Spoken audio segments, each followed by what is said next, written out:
This episode is a great way to start your weekend because we have the amazing Devin Ross as a guest. Devin is a literary agent at New Leaf Literary, and she drops some great insights and tips later in the episode.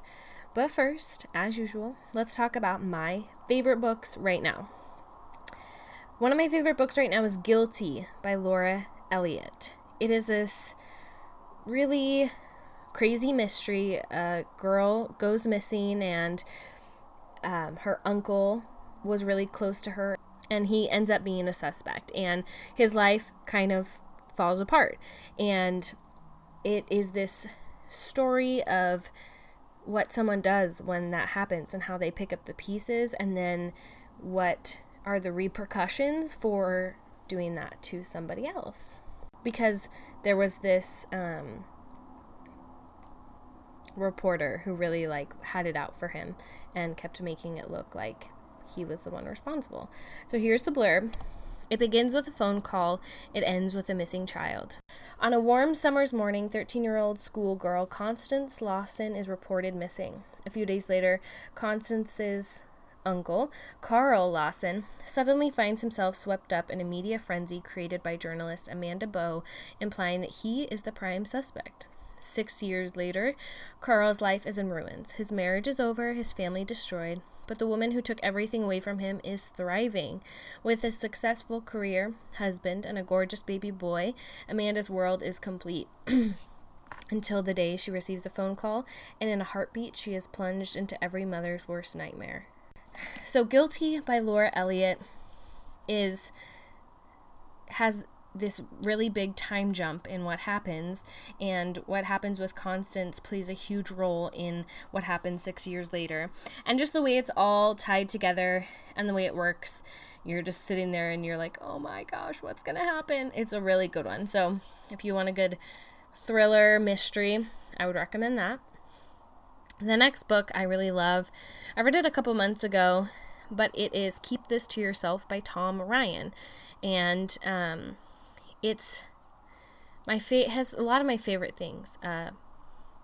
Serial type killer and like a sleepy coastal town, which I love because my book I just finished, When Jaybird Went Missing, is in a sleepy coastal town.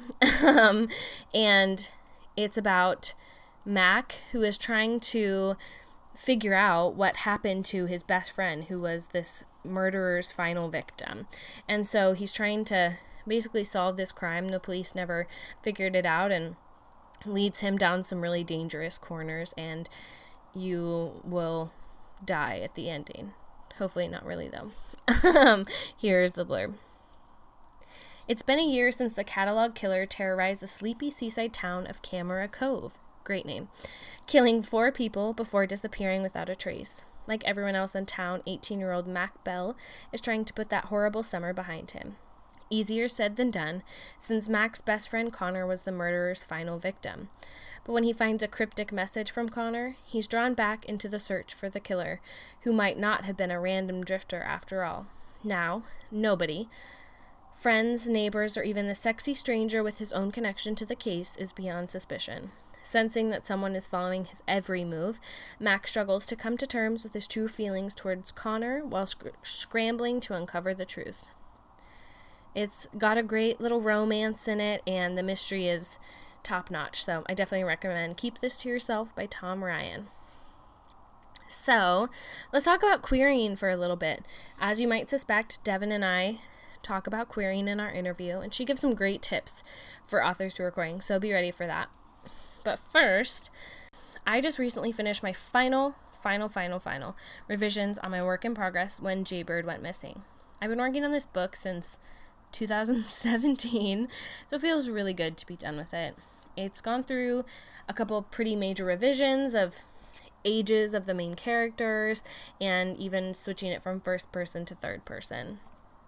And it's at a place where I just feel good about it. I feel strong about it, and so I'm stopping because that's a hard place to get to with your manuscript, right? And I don't want to do anything else that could jeopardize where it's at right now. So I wrote my query letter for Jaybird a couple months ago, and it really helped me direct my revisions. I knew where I wanted it to be, And I kept going back to my query letter to remind myself what changes need to be made, because there was a couple key things I mentioned in the query letter that were part of my revisions. And I'll be honest with you, with my last book, This Dead World, writing the query was insanely difficult. It came easier to me this time around, and I started to realize that there's actually some truth to that statement that people make that goes like, you identify issues in your manuscript if your query isn't working, or as you write your query, you see the things wrong with your manuscript, And so the fact that this query for Jaybird just came along really nice, and I let it sit there for a little bit, I like to do that, I like to write it, then come back and edit it, and then leave it there for a little bit and come back and edit it.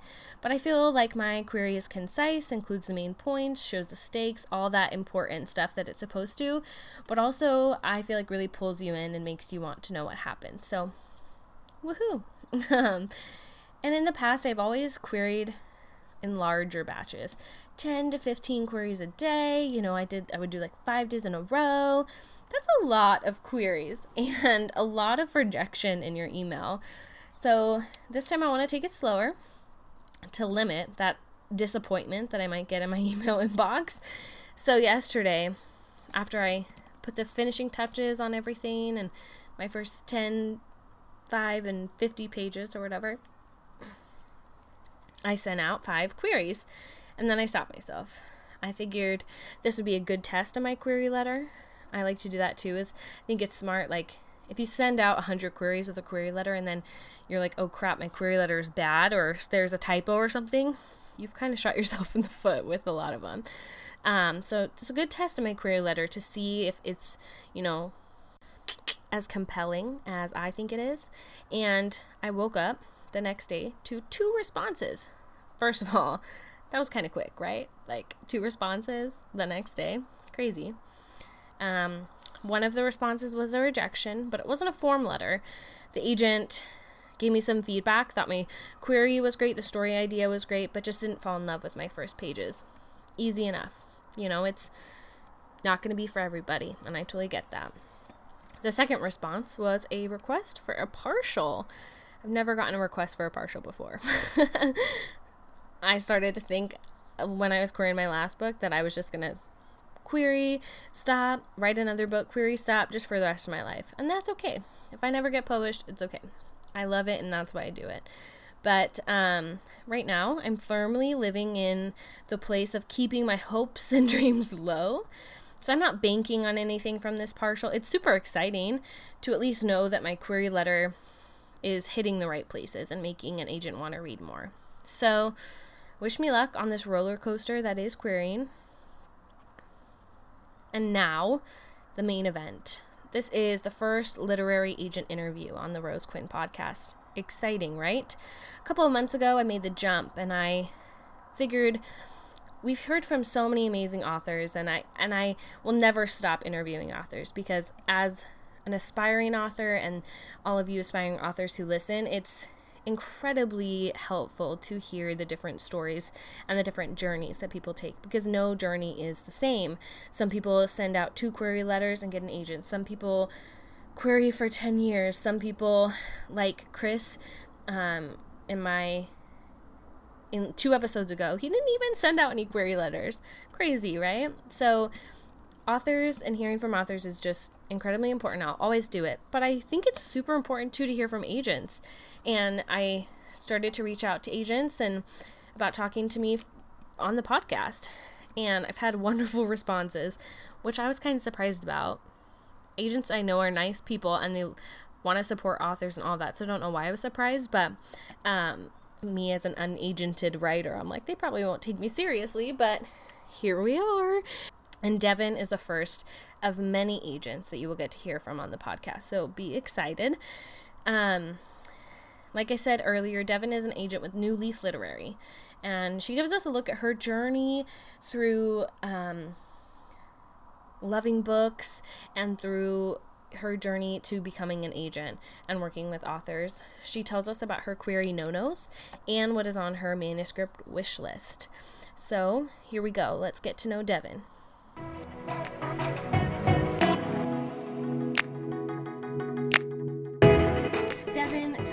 bit about yourself and what drew you to publishing and wanting to be a literary agent? That's a great question. So my first job in publishing, I think, is really kind of what's defined my career so far. I started out when I was still in college, working as an author's assistant.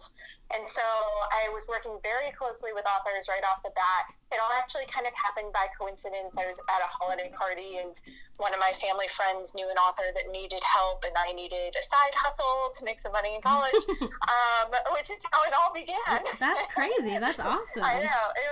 I was an English major, so it made sense. But I didn't necessarily know I wanted to go into publishing. And so I worked exclusively with self-published authors, mostly self-published romance authors during the big self-publishing ebook boom.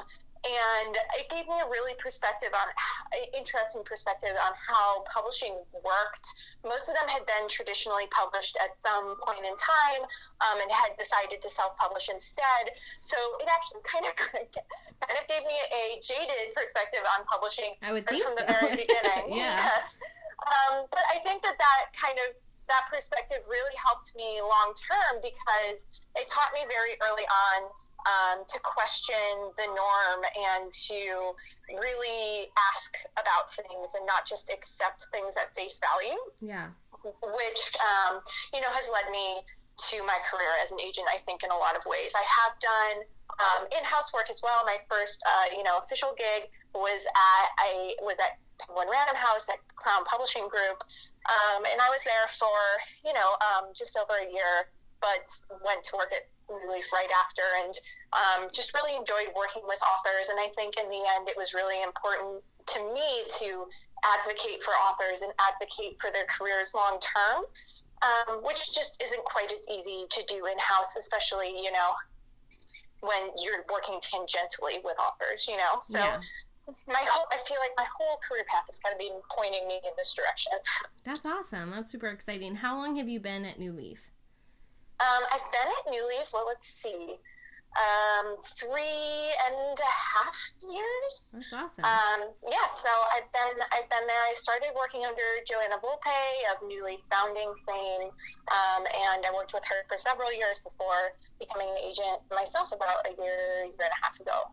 That's awesome. I love that you started off being an assistant to in the self-published world, which I applaud the people who self-publish their books and dedicate all that time and effort to doing that. It is a lot of work. So I mean, it's wonderful that those people do it and are so successful at it. Yes, completely. I worked with a number of USA Today best-selling romance authors, and they're just killing it, And when you hit a certain level of success self-publishing, you don't have as much time to do kind of the marketing stuff that you need to get done in order to sell your books on your own. Yeah. And so that was really where my job came in, which was great. They got to do their writing, and I handled their Twitter and Instagrams and stuff, and we both got what we wanted. Yeah, that sounds fun. It was, yeah. The writing part is hard, so just to do the Instagram and Twitter would be the best. Yes, exactly. So you said you majored in English. So how did your love of books and of, storytelling begin? I was a little bit of a late bloomer there. I know a lot of people in publishing are like readers their entire lives. Yeah. I struggled with reading when I was younger. I don't think I was never actually diagnosed with dyslexia or anything, but I actually read words wrongly or out of order. And so I really struggled with reading and didn't enjoy it. And so I actually became a reader because my sister would read books to me. And so she read a series by David Eddings, who's a fantasy writer, to me when I was probably 8.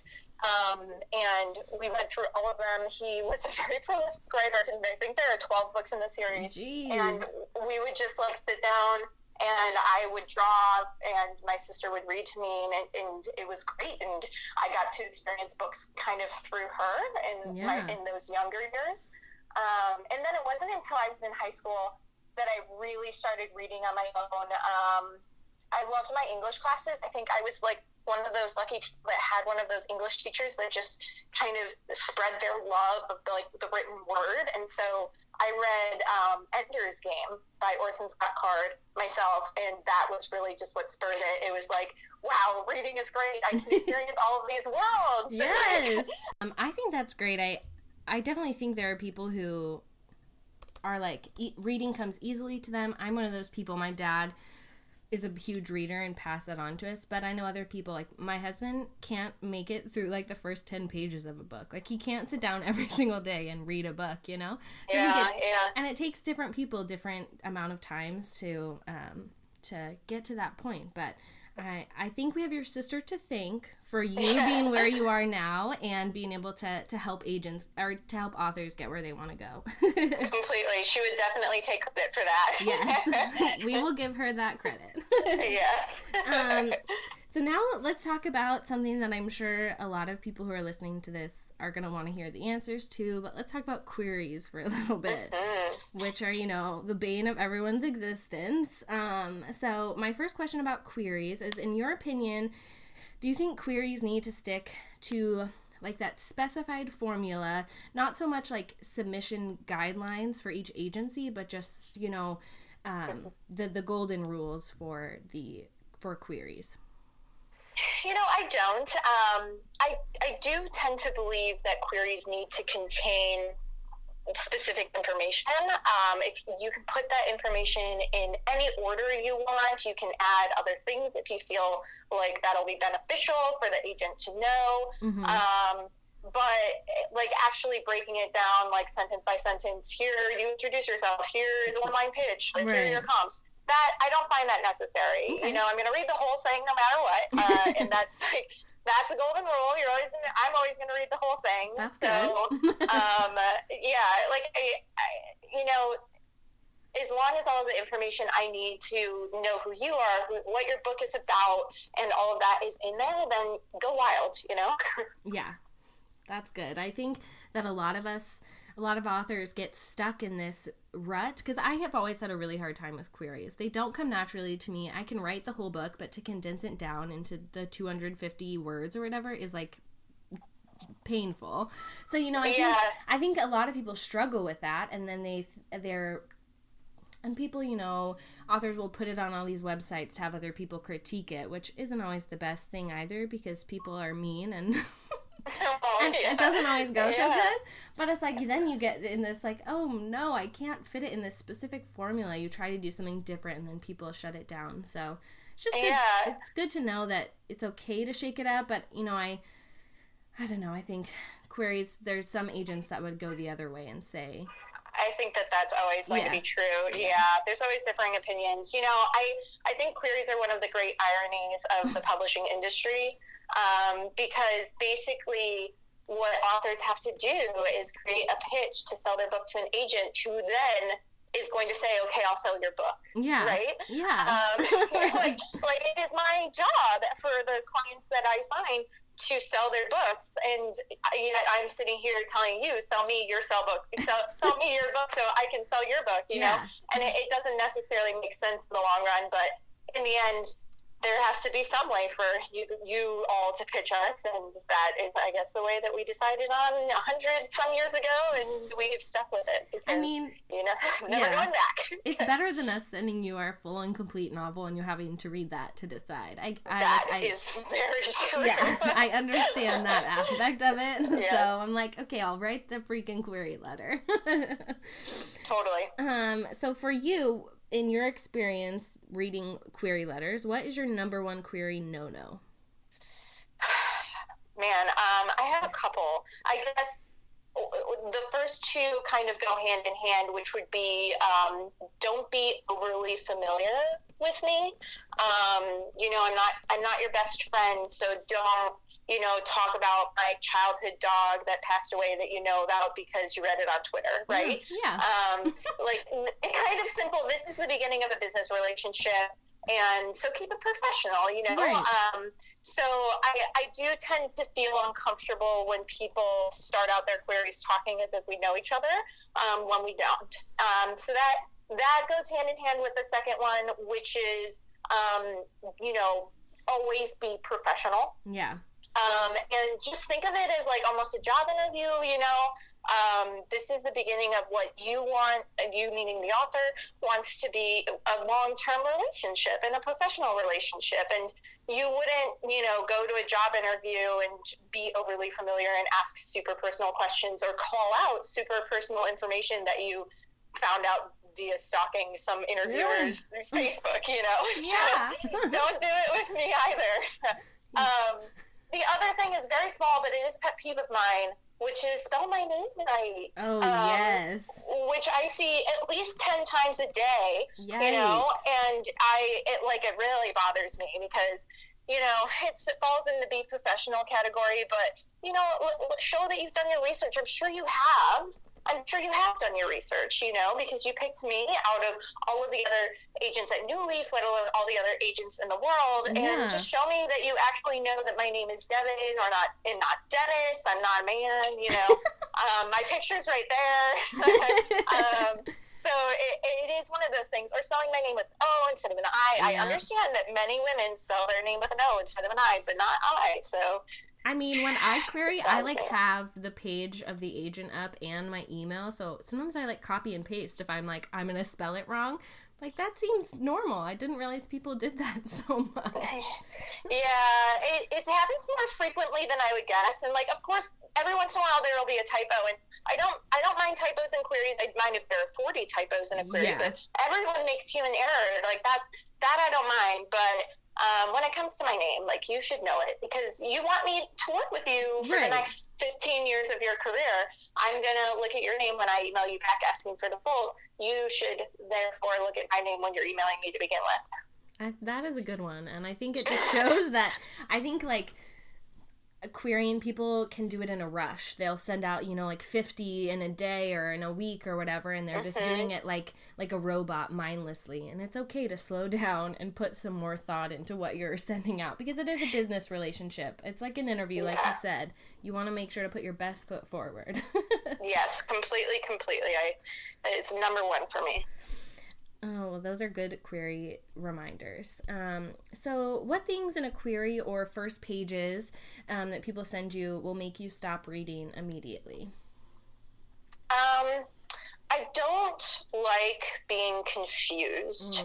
I feel pretty strongly that your first few pages of a manuscript should be grounding the reader and, immersing them in the world that they're going to be in for the next few pages or next few hundred pages, you know? And so when you are writing a fantasy novel and you use 15 different unknown terms in the first few pages, that's very confusing for me. And you really have to settle your reader in before you give them too much information. So almost always, if I am reading the pages and I am just confused and lost and don't know who's speaking or what kind of world we're in, and you haven't told me the main character's name yet, I will give up, because I'm just if this is the first few pages, then what is the rest of this going to look like? Yeah. So that's always the big one for me. And this is just a random question, but do you, if you have the ability to, when you send responses, do you give them that feedback, or do you not have the time to do that? I'll give that feedback definitely if I request the full. Yeah. Every once in a while, I kind of go back and forth about whether I should give feedback on queries, because sometimes, I'll get a query that says, here, this is my novel, and it'll sound great, and then I'll get to the last line where it says it's 250,000 words, right? Ooh. And every time I see one of those, which, isn't always, but it happens semi-frequently, I had this thought go through my mind of, should I email this author and say, 250,000 words is way outside the parameters of what is a normal length for a novel, right? Yeah. And so every once in a while I will, but that also kind of provides me with a predicament myself of then opening the door to a conversation that I don't necessarily want to prolong long term. Because I have found too that sometimes when you offer that feedback, then you get a response. The conversation, yes, yes, exactly. The conversation turns to, if I cut it down to 200,000 words, will you read it? No, that's still twice as long as it should be, you know? Yeah. And then, it sounds cold, and I get that, but when you're an agent and you live off of commission, literally every minute you're working is in sending these emails to people that you don't represent. You're taking money out of your own pocket, so it's hard to balance the I want to help, but also I don't necessarily have the time to help everyone. Yes. Well, here, you can help right here by telling them in this interview. That's way too long. And I think, in the query responses I've gotten, I've appreciated some of, like, the more personal feedback I've gotten. But I also, in doing these interviews and talking with a lot of, authors, and I realize that, have more come to realize that it's a business. I think a lot of people who are maybe first starting into it are, not that it's that passion is bad, but they're so passionate about it, they have their heart in it, and they don't see that it's not personal at the agent and like editor level. It is a business. It's your job. Like you said, you're making your living off of it, and I think that can be hard for authors sometimes when they're, bleeding and dying over this manuscript. I completely get that. I think that just as equally is a realization that every agent comes to on their own as well. Like, we all know it's a business because it's how we make our money, but there are times where you really want to work on a project because your heart is in it, you're passionate about it, but the reality of the fact is that, there's a good chance it won't sell. Yeah.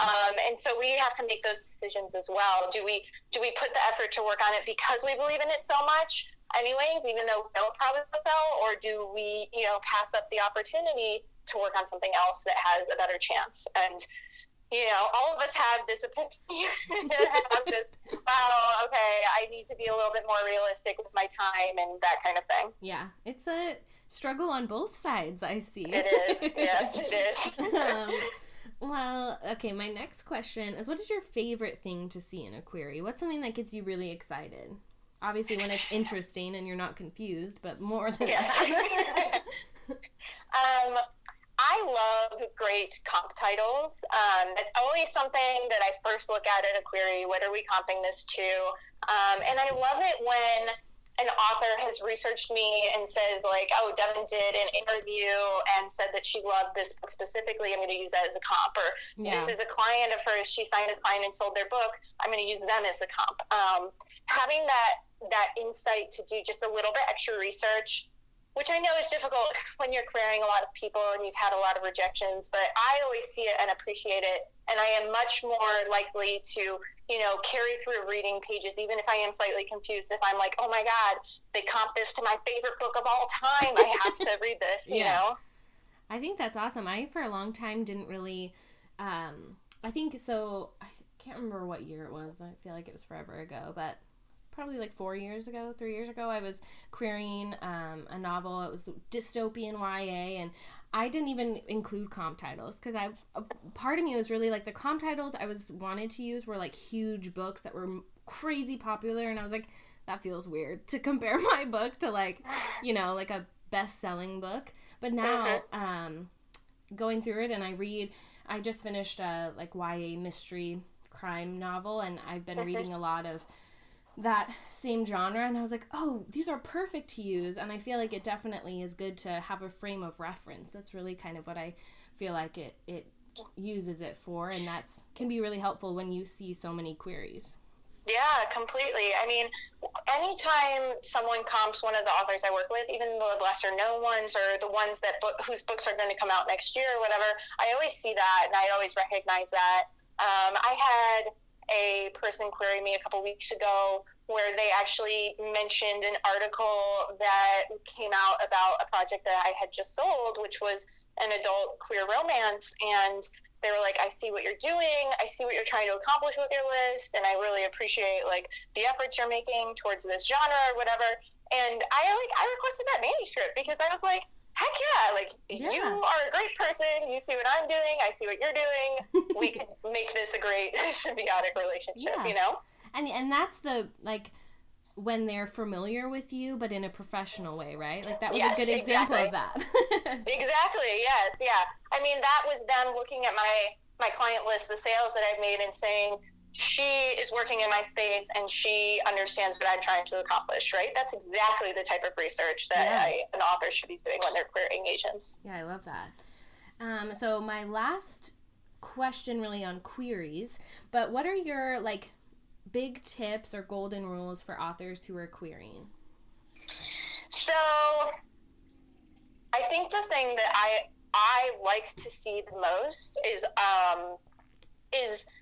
a personality behind the query, right? Yeah. I mean, always keep it professional, right? But I like to understand that I will be working with a real human being. So usually how that, manifests in a query itself is a bio that explains who you are and what you're doing and why you're writing. And I think a lot of people feel like, oh, I've never had a book published before. Like, right. I don't really need to put anything in the bio. And I just firmly believe that's not true, because really what I'm looking for when I'm reading queries is, of course, a marketable idea and a great book and good writing. But I'm also going to be working with you, the human behind the book. And that's what this is all about, right? It's about forming relationships in the industry and having them be long-term. And so I'm always looking for, someone that's a real person behind the story. Tell me where you live. Tell me about your cat that you love. Tell me, where you went to college. Tell me anything that you think I should know that's important about you as a human being. And I really value that. I requested a full from a query just last week because the query made me laugh like 5 different times. And the story itself was a rom-com, so like, okay, but it wasn't even the pitch that was making me laugh, which it did, but the author was telling me about herself, and she just sounded quirky and like a really fun, like, human person to work with. And I was just like, you know what, the pitch is good, the writing's obviously good, this girl sounds great, like, I want to read this, Yeah, I think that's a good reminder for people, because I think a lot of unpublished authors are scared to put anything in the query. They're like, oh, well, I'm not published, so that's just, if I see that's going to be weird, like, they don't need to know. So that is a good tip for people to show a little bit more personality in a query. Yeah, I mean, do still be professional, but show me that you are a real person in the world. I think that, there's a certain aspect of querying agents where it's like very unknown, throwing it out into the world, and agents have become jaded, and they're like, oh, I don't need this, I don't need that. But in the end, what we're all looking for is a book to work on and a person that we enjoy working with, right? Because working with someone that's a terror is going to not be a good relationship for anyone involved. No. And so just showing everyone that all you're trying to do is get your book published, and you're a real human, and we're real humans. We'll all be real humans together, and it'll be great. I love that. So when you request fulls or partials, do you you obviously consider the manuscript, but do you consider anything else in an author? Do you look them up on Twitter or look for their website or blogs or anything? Every once in a while, if a author mentions, like, they have a platform, or, I run this Instagram channel where I have like a good following or whatever it is, I'll look them up for that reason. Yeah. But I don't typically go searching for that. When I found a manuscript that I've requested, I read the full, and I'm interested in working with them, I usually suss out other information from an actual call with them. And for me, that's almost always, what are your like long-term ambitions with being a writer? It's really important to me to work with authors who want to have a long-term career. And I'm more interested in working with authors that have, 5-6 ideas down the line than one idea right now to sell this book. Because I want to work with you long-term. I want to grow careers. I want authors' careers to grow with my own, and to be able to sell a book for you now, but then also sell a book for you a year and a half from now. And that benefits both of us in the long term. And building careers is really what it's all about, right? You sell a book, you try to make it as successful as possible, and then you sell another book. And for so sure. That's really what I'm looking for. And that usually doesn't come from the actual query. And that's something you find out when you're talking with the person. I say that because sometimes, I'll get a query that says, I've written this novel, it's this length, it's great. I've also written the 3 sequels to this novel, and that's great. great. I'm great you have that much time on your hands and you've been able to accomplish that. And that's no small feat, and I don't want to belittle that. But in the end, if I can't sell the first one in a series, I can't sell the next 3 either. No. And so that doesn't matter to me that much. It's nice to know that this has series potential or something like that. But knowing that those are all written, that's actually not great news, because if you have an editor, which you will if I sell your book, they're going to want to edit your book. I've never met an editor that didn't want to edit. So the odds that the next 3 books in your series that you've already written are going to fit into whatever the editor edits in your first book, it's not great. No, that sounds like a lot of work already. Yes, exactly. So, there are a lot of important things, but like I said, the thing I'm always looking for is long-term relationships, authors that are ambitious and trying to take over the world. And so that usually doesn't actually come from a query or a manuscript itself, but the subsequent call after the fact. That's good to know. I think there's a lot of emphasis, I feel like, on social media and having a big platform before you even get started, which I think there's definitely pros to that, but I think, I think sometimes there's too much focus put on it when it's like your work really needs to be super good or that platform doesn't really matter at all. Yeah. A little platform is helpful, but there's also, in a lot of cases, unless your following is very specific, it's not going to help hugely with book sales. Yeah. A lot of times what ends up happening is authors have, some platform, not non-existent platform, and then that grows over time with their sales and books that get published and their fan base growing. So it's always good to know that you have somewhere to start, but it's not make it or break it. Good to know. I think that's something that authors might be comforted to hear, that they don't need to spend so much time on the social media part of it right now, which I think social media is just in our face a lot. I like to put it away. I think that social media can be really, really hard and sometimes toxic too. So yeah. Not focusing all of your attention on it is important. Definitely. Well, that is some great information on queries. I think, like I said earlier, queries are, a lot of people, I think I've met a couple authors who were like, oh yeah, queries no problem for me, but I think a lot of people really stressed over them. So it's always good to get feedback and information from you, an agent, the people who receive the query. That's real helpful. Completely. So my next question for you is, what is on your manuscript wish list right now? That's a good question. Mm-hmm. I've been looking at more and requesting more manuscripts actually on the adult side. My list is about half and half YA and adult. And so I've been requesting a lot more contemporary romance and women's fiction. I'm just looking for a little bit more lighter reading in my life right now, so that seems to be where I'm leaning. On the YA side, my list has gotten a little bit heavy on the contemporary. So I guess what I'm really looking for there is maybe some good horror, which I always enjoy, yes. Or a good thriller, which I also enjoy. But I'm not requesting as much contemporary just because I am working with so many talented contemporary authors at this time. So yeah, I think that's kind of it. I have started dabbling a little bit in middle grade, but I wouldn't say that I'm necessarily looking for that right now. So authors, be warned. When I am, I will shout from the rooftops. Good to know. But not really right now. Not really right now. Perfect. My last question that I love to ask everybody, because the reason we're all here is books. What is your favorite book right now? This is not your favorite book of all time. This is just a favorite book that you've read recently. Yes, that's very easy for me because I have been clutching it in my arms for weeks. Perfect. Red, White, and Royal Blue. Oh, I've seen that one. I know. I think everyone has just been screaming about since it hit the bestseller list I guess probably a couple months ago now. But yeah, it's just phenomenal. It's a romance. It's a gay romance. And it's just the chemistry between the main characters is just phenomenal, and it's great. Highly recommend. Everyone should go pick it up. I love that. I really just love that boom of queer and all that sort of aspect of writing that's really blooming right now. Yes. I think that's amazing.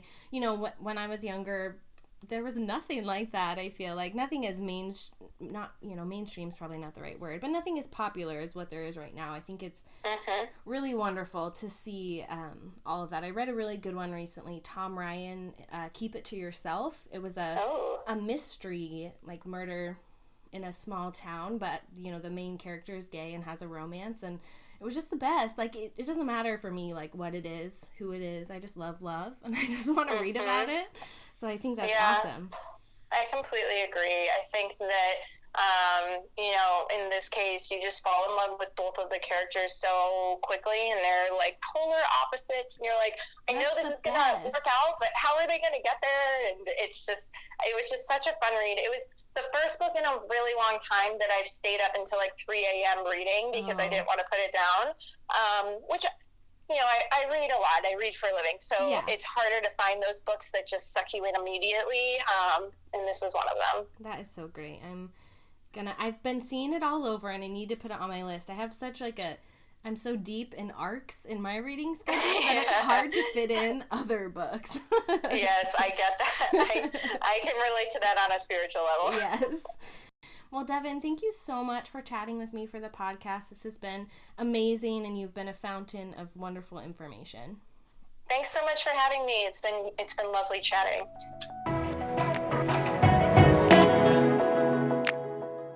All right, everybody.